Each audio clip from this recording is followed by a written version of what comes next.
નમસ્કાર, હું છું ડૉક્ટર વિશાલ મકવાણા. ખેલ મહાકુંભના રમતોની અંદર ખેલ મહાકુંભ તાલુકા કક્ષાના ઉત્સવની અંદર ઓર્ડર થયેલો, જેના કારણે વિડીયો છે એ ઉતારી શક્યા નથી. એટલા માટે એક્ઝામ નજીક છે અને જેમ બને એમ રિવિઝન કરીએ એ ખૂબ જ અગત્યનું રહે છે. એટલા માટે આજે આપણે એક પેપર છે 2024ની અંદર શારીરિક શિક્ષણ વિષયનું પેપર 2 જે છે એને આજે આપણે એના કેટલાક પ્રશ્નો છે એને જોવાના છીએ.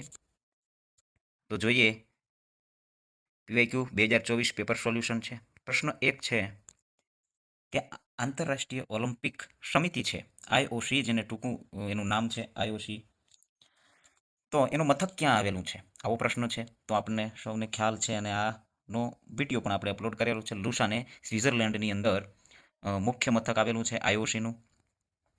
બીજો પ્રશ્ન છે કે શિક્ષણની કઈ ફિલોસોફી શારીરિક અનુભવો દ્વારા શીખવવા પર ભાર મૂકે છે? એવી કઈ ફિલોસોફી છે જે શારીરિક અનુભવો દ્વારા શીખવા પર ભાર મૂકે છે? તો એનો આન્સર છે વ્યવહારિકતાવાદ છે, જેને અંગ્રેજીમાં પ્રેગ્મેટિઝમ કહેવાય છે. જે દરેક બાળક છે એ અનુભવ કરે અને શીખે એના ઉપર ભાર આપે છે. તો આ જવાબ છે વ્યવહારવાદ પણ કહેવાય છે, પ્રેગ્મેટિઝમ પણ કહેવાય છે. ત્રીજો પ્રશ્ન છે સાયકોમોટર ડોમેનને વ્યાપક રીતે વર્ગીકૃત કરી શકાય છે. સાયકોમોટર ડોમેન જે છે એને કઈ રીતે વર્ગીકૃત કરી શકાય છે? તો મોટર, એની અંદર ઓપ્શન છે, option A motor and organic domain, psychological domain, physiological domain કે મોર્ફોલોજીકલ ડોમેન. તો એની અંદર મોટર એન્ડ ઓર્ગેનિક ડોમેન જે છે, મોટર એન્ડ ઓર્ગેનિક ડોમેન, એની અંદર જવાબ આવશે. સાયકોલોજીનો પ્રશ્ન છે. ચોથો પ્રશ્ન છે કે 20મી સદીની શરૂઆતમાં બહારના શિક્ષણને વિકસાવવામાં કયો દેશ મહત્વનો ભાગ ભજવતો હતો? એવો કયો દેશ છે નીચેનામાંથી કે 20મી સદીની શરૂઆતમાં બહારના શિક્ષણને વિકસાવવામાં મહત્વનો ભાગ ભજવતો હતો? તો એની અંદર આવે છે ઇંગ્લેન્ડ. ઇંગ્લેન્ડ જે છે એ 20મી સદીની શરૂઆતમાં બહારના શિક્ષણને વિકસાવવામાં ખૂબ જ મહત્વનો ભાગ ભજવ્યો હતો. પાંચમો પ્રશ્ન છે ત્યારબાદ કે આ છે મનોરંજનનો એક આધુનિક પ્રવાહ. હવે મનોરંજનના આપણે પ્રવાહો છે એને લેક્ચરની અંદર આપણે જોયેલા છે. તો આધુનિક પ્રવાહ કયો છે? તો ઓપ્શન બી ની અંદર જે ઓપ્શન આપેલો છે કે ઈ સ્પોર્ટ્સ રમતો છે એના ઉપર વધુ પડતો ભાર આપવો.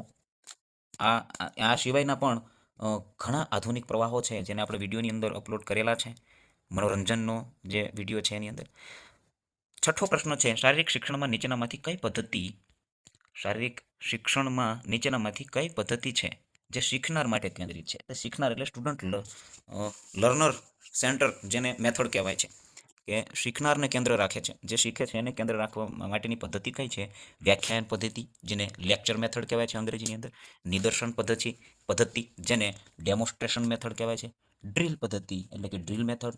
ગેમ બેઝ મેથડ, જેને રમત આધારિત પદ્ધતિ કહેવાય છે. તો જવાબની અંદર આવે છે ઓપ્શન ડી, રમત આધારિત. ગેમ બેઝડ જેટલું એજ્યુકેશન બાળકને આપવામાં આવે છે તો એ સૌથી વધારે બાળકોને યાદ રહેતું હોય છે. પ્રશ્ન નંબર 7 છે શારીરિક શિક્ષણ શીખવા માટેનો એક મુખ્ય ઉદ્દેશ છે. ચાલો, શારીરિક શિક્ષણના ઉદ્દેશ્યો છે એની પણ આપણે ચર્ચા કરેલી છે. તો મુખ્ય ઉદ્દેશ શબ્દ શું વાપર્યો છે? મુખ્ય ઉદ્દેશ કયો છે નીચેનામાંથી? શારીરિક ક્ષમતા અને મોટર કૌશલ્યનો વિકાસનો ઉદ્દેશ્ય, રમત વિજ્ઞાનમાં શૈક્ષણિક સિદ્ધાંતોનો ઉદ્દેશ્ય, કસરતીય શરીર વિજ્ઞાનની સૈદ્ધાંતિક સમજ, રાષ્ટ્રીય ચેમ્પિયનશિપ જીતવી. તો આ ચારમાંથી સૌથી વધારે મુખ્ય ઉદ્દેશ્ય જે છે તે શારીરિક ક્ષમતા અને મોટર કૌશલ્યનો વિકાસનો ઉદ્દેશ્ય છે. આ સિવાયના પણ ઘણા ઉદ્દેશ્ય છે જેને આપણે ચર્ચા કરેલી છે. આઠમો પ્રશ્ન છે રમતગમતને કઈ રીતે સાંસ્કૃતિક વારસાનો ભાગ ગણવામાં આવે છે? રમતગમતને આપણે સાંસ્કૃતિક વારસાનો ભાગ કઈ રીતે ગણી શકીએ છીએ? તો નીચેના ઓપ્શન જોઈએ. આંતરરાષ્ટ્રીય સ્પર્ધાના આયોજન છે એ સાંસ્કૃતિક વારસાને લગતું છે. પરંપરાગત રમતો અને મૂલ્યોનું જતન કરીને આપણે સાંસ્કૃતિક વારસાને જાળવી રાખીએ છીએ. આધુનિક લીગની સ્થાપના કરીને, સ્થાનિક રમતોનું વ્યવસાયીકરણ કરીએ એટલે પૈસા માટેની રમતો, જેમ આઈપીએલ છે કે પૈસા માટે રમાતી હોય, આધુનિક વ્યવસાયીકરણ કહેવાય છે રમતોની અંદર. તો આની અંદર જે જવાબ આવે છે એ છે પરંપરાગત રમતો છે. ઘણી બધી એવી રમતો છે કે જે પરંપરાગત ચાલી આવે છે. કુસ્તી છે, આપણે શારીરિક શિક્ષણનો ઇતિહાસ જોઈએ છીએ ત્યારે ઘણી બધી રમતો એવી છે. કુસ્તી છે, જ્યારે રામાયણ મહાભારતનો એની અંદર ઉલ્લેખ છે.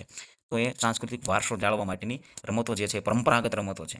તો એ સાંસ્કૃતિક વારસો જાળવે છે. ત્યારબાદ 9મો પ્રશ્ન છે, કોમનવેલ્થ રમતો મૂળ કઈ રીતે ઓળખાય છે? કોમનવેલ્થ રમતો છે મૂળ કઈ રીતે ઓળખાય છે? આ પ્રશ્ન છે એ 3 થી 4 વખત રિપીટ થયેલો છે. બ્રિટિશ સામ્રાજ્ય રમતો, જેને બ્રિટિશ એમ્પાયર ગેમ તરીકે ઓળખવામાં આવે છે. કોમનવેલ્થ ગેમ્સની પણ આપણે ચર્ચા કરેલી છે. ત્યારબાદ 10મો પ્રશ્ન છે કે નીચે આપેલા બે વિધાનો છે, એકને ભારપૂર્વક એ તરીકે લેબલ આપવામાં આવેલું છે. એટલે શું છે? દ્રઢતા છે એ છે એઝર્શન એન્ડ રીઝન. બે વાક્ય આપ્યા છે. એક દ્રઢતા છે અને એનું કારણ શું છે એ નીચે બીજા વાક્યની અંદર આપેલું છે. તો જોઈએ, શારીરિક પ્રવૃત્તિ અને રમતગમતને વિશ્વ સ્તરના દરેક બાળકોને મૂળભૂત અધિકાર તરીકે માન્યતા આપવામાં આવે છે. તો આ વાક્ય સાચું છે એવું જણાઈ રહ્યું છે કે ભાઈ દરેક બાળકોને મૂળભૂત અધિકાર તરીકે માન્યતા આપવામાં આવે છે. તો એનું કારણ શું આપેલું છે? તો કે શારીરિક રીતે અશક્ત બાળકો જે છે તેમની શારીરિક અને માનસિક સ્થિતિને ધ્યાનમાં લીધા વિના સમાન અધિકારનો આનંદ માણે છે. તો આ બિલકુલ સાચી વાત છે. એની અંદર જવાબ આવે છે એ અને બે, બંને સાચા છે. બંને વાક્યો સાચા છે. તો આવી રીતે 10-10 પ્રશ્નો છે એના આપણે વિડીયો આવી રીતે અપલોડ કરીશું, કારણ કે ખૂબ જ બિઝી શેડ્યુલ છે અને ખેલ મહાકુંભ રમતોની તાલુકા કક્ષાની રમતોની અંદર સતત 8 દિવસ જે છે એ ઓર્ડર થયેલો, જેના કારણે આપણે વિડીયો છે એ અપલોડ કરી શક્યા નથી. એટલે આવી રીતે આપણે કેટલાક પ્રશ્નો છે એનું સોલ્યુશન કરીશું. તો આજના વિડીયોની અંદર બસ આટલું જ. ચેનલમાં બન્યા રહેજો. વિડીયો ગમ્યો હોય તો લાઈક કરી દેજો અને વિડીયો કેવો લાગ્યો એ કોમેન્ટમાં જણાવતા રહેજો. તો ધન્યવાદ. જય હિન્દ, જય ભારત. બને રહેજો આ ચેનલની અંદર.